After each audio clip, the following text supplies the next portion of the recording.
America, a word synonymous with freedom, liberty, and equality for all.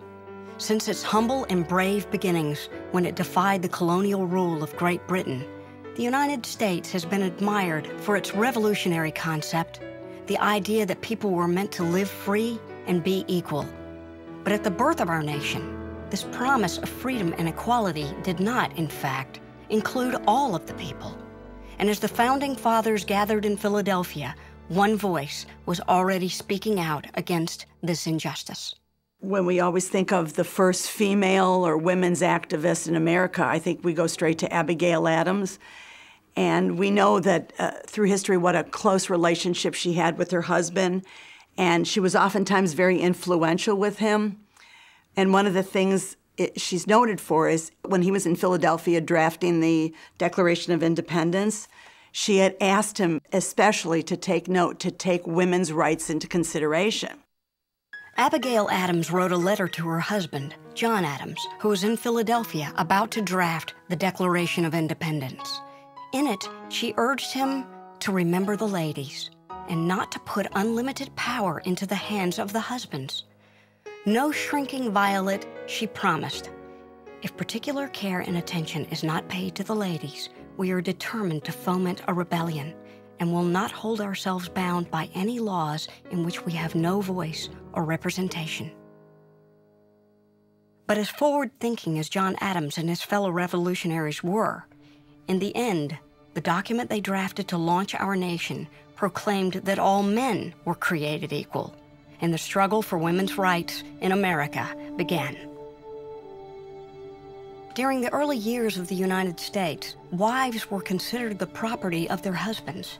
They were not allowed to own houses, sign contracts, have custody of their own children should their husbands decide to divorce them. They did not even own the wages they earned or the money in their own bank account. Most women accepted their role in society, but not all women. And one such woman emerged in the mid-19th century as the first organizer for women's rights in America. Her name was Elizabeth Cady Stanton.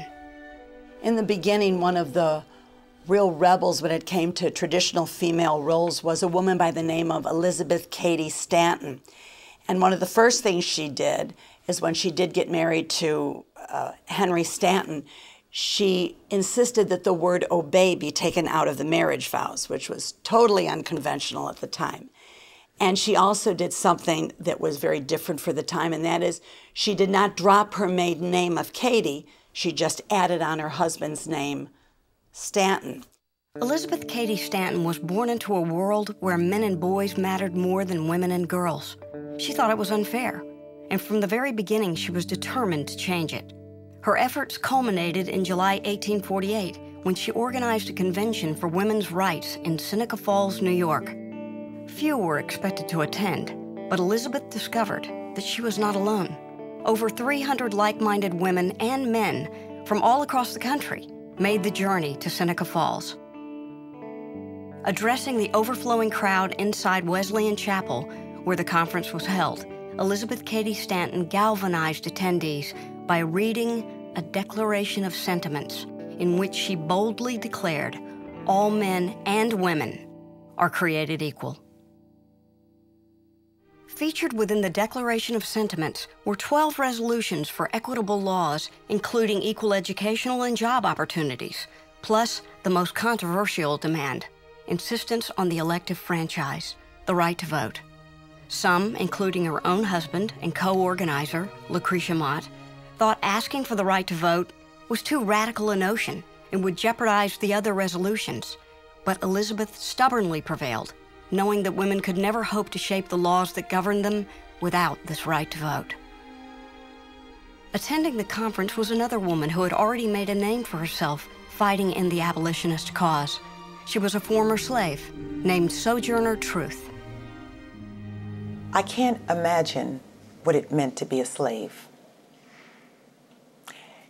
And clearly, although bound by slavery, there were women, and one particular woman, Sojourner Truth, who couldn't imagine that either.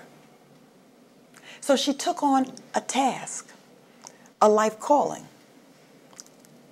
I'm going to bring people out of this. Imagine what that took to say, I'm going to lead people out, lead people to freedom.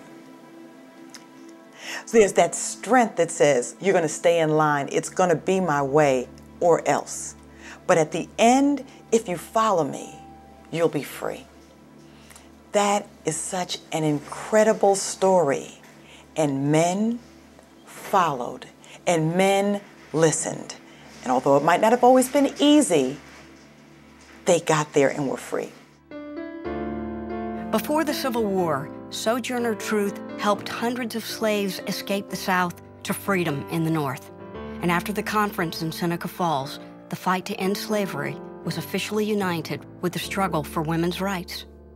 Both black and white women were very active in the abolitionist movement in all kinds of societies. That is really when we began to organize as women to make sure that America moves to this idea of democracy for real. Another person who would come to play a vital role in the fight for women's rights was Susan B. Anthony. A bright, dedicated, energetic woman, she was the perfect complement to Elizabeth Cady Stanton.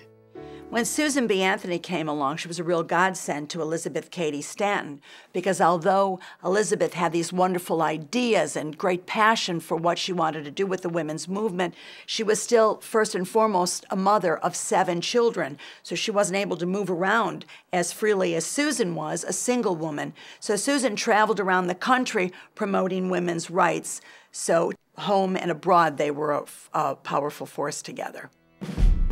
As Civil War broke out, all efforts were turned towards freeing the slaves and preserving the Union. And as the war ended, many believed that the abolition of slavery would usher in a new era for women's rights. But when the 14th and 15th Amendments were adopted, African American men were granted citizenship and the right to vote, but not women. You had the ratification of the 15th Amendment, and women were incensed because here, black men, many of them recently freed from slavery, are given the right to vote, and white women who had been here since the inception, the founding of the country, were still left outside of the body politic in terms of having the right to vote. Imagine yourself as a woman at the end of the Civil War.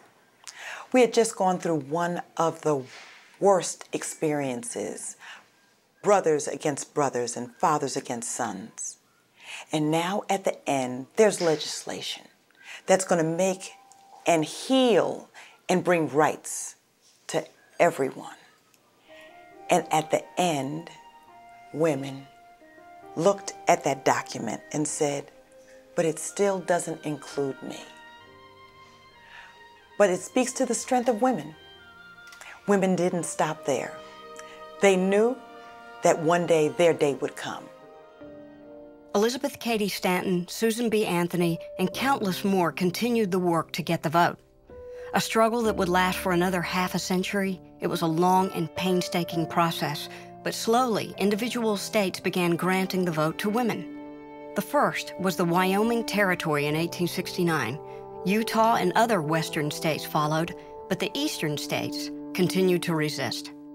It makes sense that the first states to pass the women's rights were the western frontier states, because women in the frontier states were considered men's equals, and that's because they were right along with them, chopping wood, plowing fields, tending to the farm, taking care of the children, as well as toting rifles.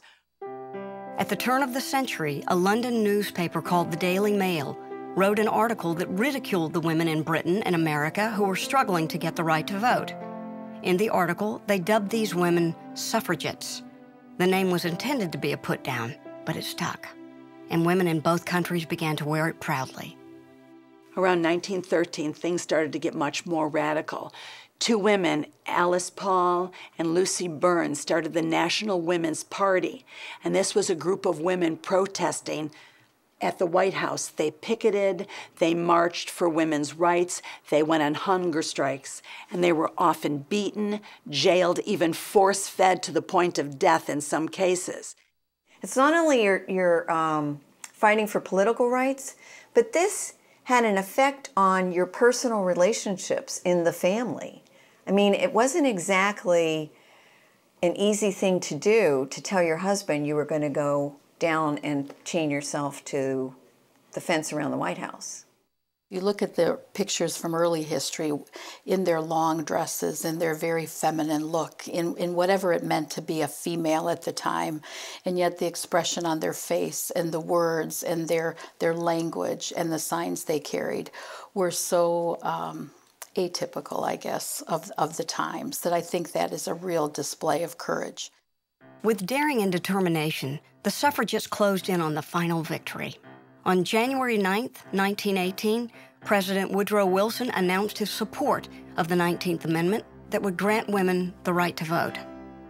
On May 21, 1919, the House of Representatives passed the amendment by a vote of 304 to 89, and the Senate followed suit on June 4th by a vote of 56 to 25. But the fight was not over. 36 states still needed to ratify the proposed amendment to officially adopt it. In the end, it came down to one vote in one state. In Tennessee, it appeared that the measure to ratify the vote for women was going to go down in defeat. But then, one state senator who had been leaning towards a no vote received a message from someone he could not say no to. Harry Byrne was a very young man, around 24. And he was a state legislator in Tennessee, and the 19th Amendment had been ratified by 35 states, and they were coming to the deadline where they would lose everything, and there were 3 states that could call special sessions, but only Tennessee did. And Tennessee called the special session to take up the ratification of the 19th Amendment. And it was very controversial, and the deciding vote was Harry, 24 years old, who intended to vote no, but he got a letter from his mother, and she said, "Be a good boy, Harry, and vote for suffrage." And he did, and that turned the tide for the women of America. On August 18, 1920, the Tennessee General Assembly, by a one-vote margin, became the 36th state legislature to ratify the proposed amendment, making it the 19th Amendment to the U.S. Constitution.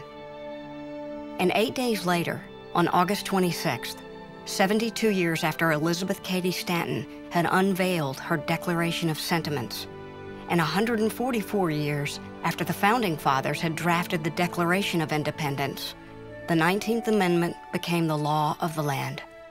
Women could now vote. They were no longer second-class citizens. But the attitudes and culture that kept women from opportunities in business, education, politics, and other fields were still in place.